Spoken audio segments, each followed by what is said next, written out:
Fala pessoal, graça e paz, eu espero que esteja tudo bem com você. Vamos para mais um vídeo, se inscreva no canal, deixa o teu comentário e vamos para o nosso momento escatológico dessa semana. No vídeo de hoje nós queremos estar falando um pouco sobre um assunto que é simples, relativamente é simples, porém pouco explorado dentro do cenário escatológico. E ele é importante porque diz respeito a destinos de pessoas. Nós iremos estar falando um pouco sobre a questão da morte, em seus aspectos que envolvem o assunto da morte, desde a morte física até a morte eterna. Como identificar, né, essa questão da morte em si. E por que eu digo que é importante, que envolve destinos? Porque quando nós falamos, por exemplo, de morte eterna, nós estamos falando sobre o destino eterno de uma pessoa. E somente falar sem entender o que é que envolve essa questão da morte eterna, fica uma coisa até mesmo vaga para que a pessoa possa entender a profundidade do que nós estamos falando. Então eu acho importante a gente poder, de maneira rápida, prática e objetiva, tentar aqui explicar o que é que quer dizer essa questão da morte em si. Então a primeira coisa que eu quero falar é que existem palavras que estão que aparecem na nossa Bíblia, no português, que elas não são tão abrangentes no seu sentido original. Porque a gente sabe que a Bíblia não foi escrita em português, ela foi escrita o Novo Testamento em grego, e algumas palavras dentro do idioma grego eles eram um pouco mais abrangentes. E dentro da língua grega não existia somente uma palavra para se referir a várias coisas. A gente também tinha questão de outras palavras que eram usadas para poder se referir a coisas diferentes, diferentemente do Brasil, né, do português, que às vezes a gente usa uma única palavra para falar sobre coisas diferentes ou aspectos diferentes, situações diferentes. Um exemplo disso aqui no Brasil é a questão da manga, né? Nós temos a fruta manga, mas também nós temos aquela peça da camisa, que a gente também chama de manga. Então, dentro do idioma grego, eles não tinham esse problema, eles tinham uma palavra específica para cada situação que eles queriam falar.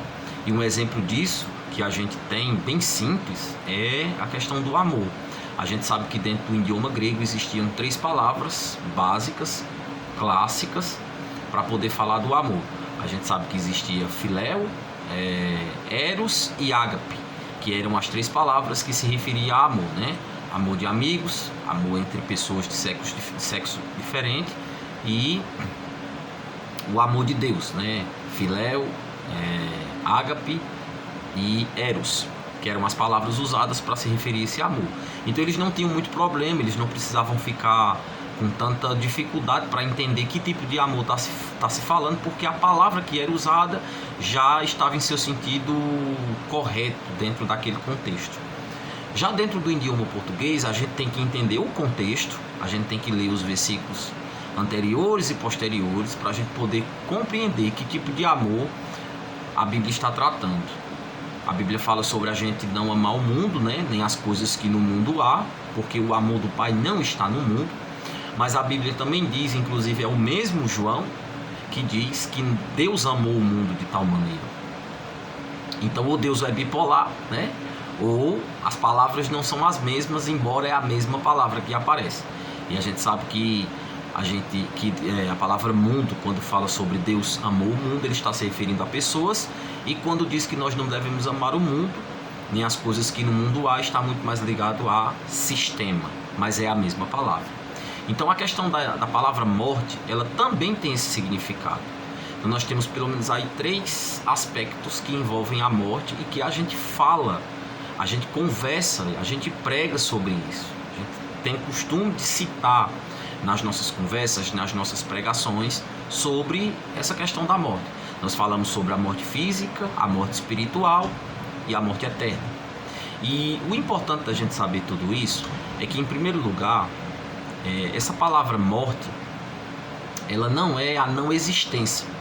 Quando a gente fala sobre alguém que morreu, ou quando a gente fala sobre alguém que está morto em seu sentido espiritual, é importante a gente saber que dentro da Bíblia ou dentro dos aspectos espirituais, essa pessoa não deixou de existir. Então eu quero dar o exemplo, começar falando pela morte física. Então a morte física não é a não existência. O que é a morte física? É a separação. Então morte é separação. Tanto faz a morte física como a morte eterna, como a morte espiritual. Tanto uma quanto outra é separação. Então morrer é se separar. Então morte física é a separação do espírito e da alma do corpo. Então espírito e alma, eles se separam do corpo de forma momentânea e a pessoa morre, né? Quando os órgãos vitais param de funcionar no corpo, o sangue para de circular, porque é o sangue que dá vida ao corpo. Então esse sangue para de circular e a pessoa vem a óbito e, obviamente, logicamente, o espírito e a alma se retiram do corpo. Então essa pessoa que morreu fisicamente, ela deixou de existir em seus aspectos físicos. Ela não está mais existindo. Então nós não temos mais contato, nós não vemos mais. Então para nós essa pessoa não existe mais. Agora no mundo espiritual essa pessoa continua existindo. E isso é muito importante a gente saber. Porque um dia esse corpo ou essa pessoa, ela vai se reajuntar, né? O espírito e a alma vão se reajuntar ao seu corpo. Porque o homem foi feito espírito, alma e corpo. A gente sabe que o homem, falando de uma maneira mais específica, ele é um espírito, ele possui uma alma e ele habita em um corpo. Mas os três é a composição do ser humano. O ser humano foi feito assim, diferentemente dos animais, né, que foram feitos alma vivente e corpo. Mas no caso do ser humano foi feito espírito, alma e corpo, né? O corpo foi feito do pó da terra, o espírito foi dado por Deus no sopro e o homem passou a ser uma alma vivente, com intelecto, com pensamentos, ideias, etc, etc. Que é a parte da alma, né? A parte psique, que envolve essas questões intelectuais. Mas o espírito, ele é eterno, né? Então o homem foi feito um ser eterno. A morte, que veio por conta do pecado, ela apenas separou o homem, consequentemente, a princípio, de Deus, pela morte física, e consequentemente a morte espiritual, né? A morte física veio por conta da morte espiritual. O homem já não mais tinha condição de viver fisicamente e eternamente, porque ele estava fadado agora a se separar de Deus. Então, basicamente, essa questão da morte física é a separação, né? Espírito e alma do corpo.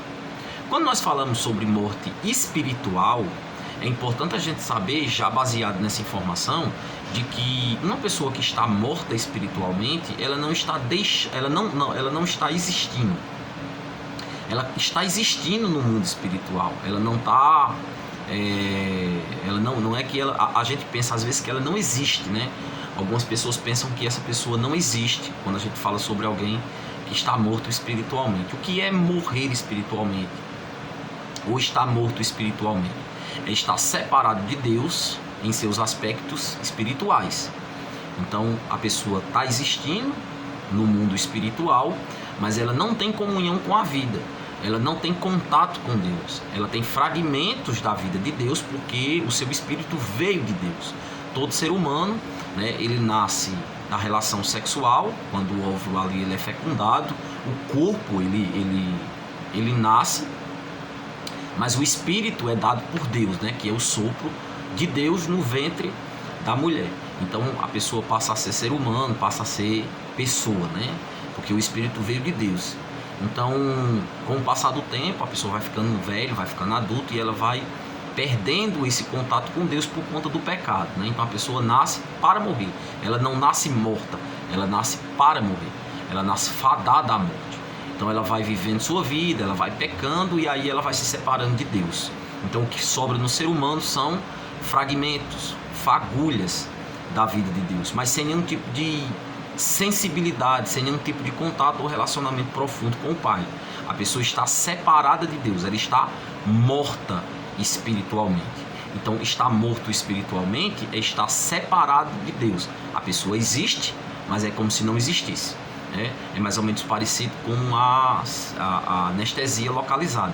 Então, vai acontecer um procedimento médico numa pessoa, um procedimento cirúrgico em uma pessoa, e ela precisa passar por uma cirurgia, por exemplo, num braço, e aí ela recebe uma anestesia localizada. Então aquela anestesia, aquele processo de anestesia desliga aquele membro do sistema nervoso central. Então o membro está lá, mas o cérebro, que é a parte funcional, né, a parte que envia a mensagem para o corpo, não consegue mais transmitir nenhum tipo de informação para aquele membro. Então ele existe, mas é como se ele não existisse. Ele não tem mais comunhão com o cérebro, ele não tem mais contato com a parte pensante, com a parte que passa as informações. Da mesma forma, é uma pessoa que está morta espiritualmente. Ela existe, mas ela não tem comunhão com o Pai, ela não tem comunhão com as coisas espirituais. Ela está cega, obscurecida, né? Como diria Paulo. Ela está alheia às coisas de Deus. Ela tem, como eu falei, fragulhas, fragmentos das coisas de Deus, mas ela não tem nenhum tipo de sensibilidade. Esse processo de morte espiritual, ele pode ser revertido por meio do novo nascimento. Então, quando a gente nasce de novo, a gente tem um encontro com o Senhor Jesus, a vida de Deus ela é restaurada em nós. E nós passamos a ter novamente vida em nossos aspectos espirituais. Eu sempre costumo dizer que Cristo, ele não morreu para mudar a nossa condição. Ele morreu para mudar a nossa posição. Porque a condição do homem, ela está fadada diretamente à sua posição. Algumas pessoas elas podem até ter sucesso financeiro, mas isso não vai fazer com que mude a posição que elas ocupam. Se elas não nasceram de novo, elas estão perdidas. E não há nada que elas façam com o seu dinheiro, com o seu sucesso, que possa mudar essa condição. Então nós não somos salvos pelaquilo que a gente faz, mas a gente é salvo pelaquilo que Cristo fez. Então Cristo foi para a cruz para mudar a nossa posição. E através do entendimento que a gente tem dessa posição, nós podemos mudar a nossa condição. Não importa qual seja, não importa a família que você nasceu, não importa o contexto no qual você está inserido. Entendendo que nós estamos sentados à direita de Deus, nós podemos mudar qualquer tipo de condição nossa, porque Cristo morreu para mudar a nossa posição. Então, a morte física, a morte espiritual, ela pode ser revertida a qualquer momento, se uma pessoa der essa condição para que a vida de Deus possa fluir de novo nela. Então ela reconhece, né, ela reconhece o seu pecado, que é não aceitar o Filho de Deus, mas a partir do momento que ela aceita, ela muda essa posição, né, essa posição espiritual, e ela volta a ter comunhão com o Pai. Então morte física é a separação do espírito e da alma do corpo. A morte espiritual é a separação do espírito do homem, do espírito de Deus. A pessoa fica somente ligada mais com as coisas desse mundo, né? Do intelecto e do físico. E ela não tem comunhão com Deus. Então isso é a morte espiritual. A morte eterna, gente, que é a coisa assim que mais interessa para nós aqui nesse contexto escatológico, tem a ver com o destino do ser humano. Porque alguns ensinamentos dizem que a morte eterna, né, Deus não iria deixar jamais o homem sofrer no fogo eterno, eternamente, né? Então, assim, na cabeça de muita gente, um dia a pessoa que vai parar no lago de fogo e enxofre, ela vai se deteriorar, ela vai se destruir, ela vai desaparecer, né? Porque Deus não é injusto para deixar essa pessoa sofrendo eternamente. Eu não creio dessa maneira, eu não vejo assim, porque o ser humano não foi feito para se acabar. Então, no meu ponto de vista, a morte eterna, ela é a separação do espírito e da alma e do corpo eternamente de Deus. Então a pessoa não para de existir, a pessoa não deixa de existir, ela se separa de Deus eternamente em suas três dimensões: espírito, alma e corpo. Então são separados. Então há um rompimento, há um sofrimento eterno nessas três dimensões: espírito, alma e corpo. E esse sofrimento, ele não é temporário, ele é eterno. Então a pessoa vai eternamente queimar no seu corpo sem se consumir. Ela vai constantemente ter lembranças em sua alma que ela foi evangelizada e ela não quis. E ela vai eternamente estar sem comunhão com Deus, né? Não tem mais acesso à vida de Deus. Então o sentimento de vazio, de tristeza, de depressão, ela vai ter eternamente.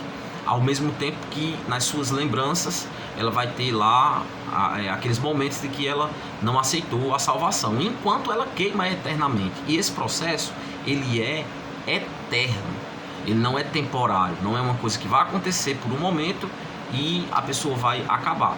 O ser humano não foi feito para se acabar.